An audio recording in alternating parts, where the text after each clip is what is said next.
Two reasons come to mind when I think about why people might get into self-improvement. It could be for their spiritual and genuine spiritual growth and becoming a better person for their family or their future family, or just for the validation and vanities that will inevitably come when you are a disciplined man or woman that just dedicates themselves to working hard and to persisting in this difficult path. However, I don't really care about the latter vein group. I care more about the people that actually want to become better. And though this is true for the both, I'm speaking to you when I say self-improvement is frustrating. Imagine that you decide to be more modest, to cover up your body more, to be more humble, and to be somebody that does hard work, that is more disciplined. Well, we can't help it. We will look around and we will still see that other people, despite our own efforts, are still indulging and are still enjoying themselves. More and more people are revealing rather than covering. More and more people are indulging rather than delaying. You will see people living without a care for their soul and without really thinking about tomorrow. And you see them enjoying themselves again and again, and the years go by, or maybe it's only been a few months since your journey started, or maybe just a week, or maybe starting now, and nothing is yet happening for you. Of course, it's a journey that takes time, and doubt creeps up on you. Doubt of, is it even worth it? Is anything ever going to happen? Is this all just some sort of cope?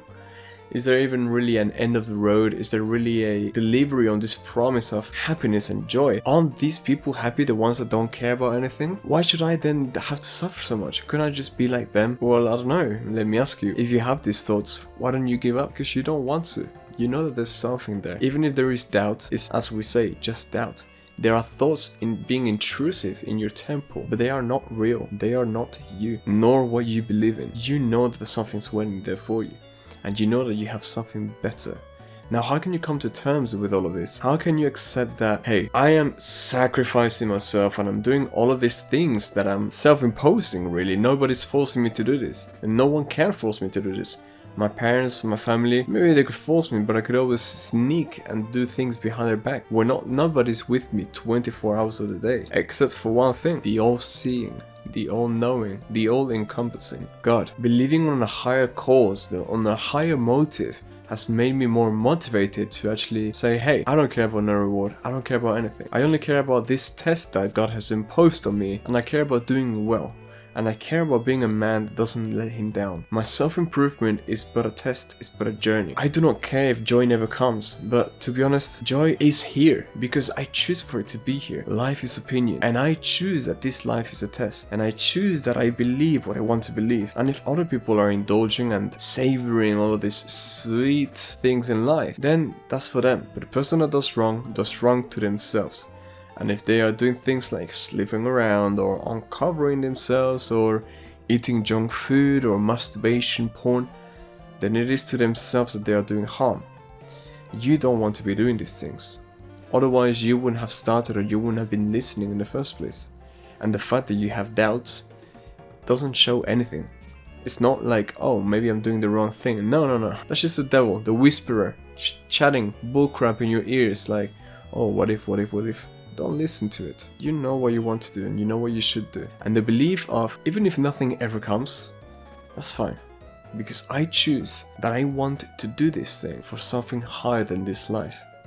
And who cares whether it is real or not? Who cares if at the end of the day, everything ends and then no one goes anywhere? There's no heaven, there's no hell. What if that happens, right? Well, if that still happened, you would have lived a life according to a firm belief. And you would have been living happily because you would have kept in mind the whole time that you struggled, hey, I am doing this and others are enjoying themselves. But after all of this, I'm going somewhere. This brings me peace and this brings me joy. And even if you don't go anywhere, you lived the life like you wanted to live. You directed yourself. You weren't directed by anyone. You were your own governor. But in what regards me in the first place, I don't even believe that. I believe that we do go somewhere. I mean, our body returns somewhere, right? Nothing can be created or destroyed. Then what is this thing that we have inside, this consciousness? What is our soul? Where does that return? Where does this intellectual property return? To the universe? To the one? To God Almighty? Because our body returns to the earth, but our intellect and our thoughts, they are something too.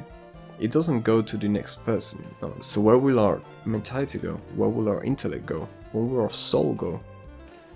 That's where I believe heaven is related to, kind of. Don't blame yourself when you start comparing against other people, because it's normal. You see other people indulging and you have no other thoughts but to think, oh, when will I be rewarded? When is it going to be my turn? Can I just be better? My intention is here already. When is the change going to come around? But we must be patient and we must be strong. And frankly, these people that are indulging are not happy in themselves. And yes, I will assume that. It's not an assumption.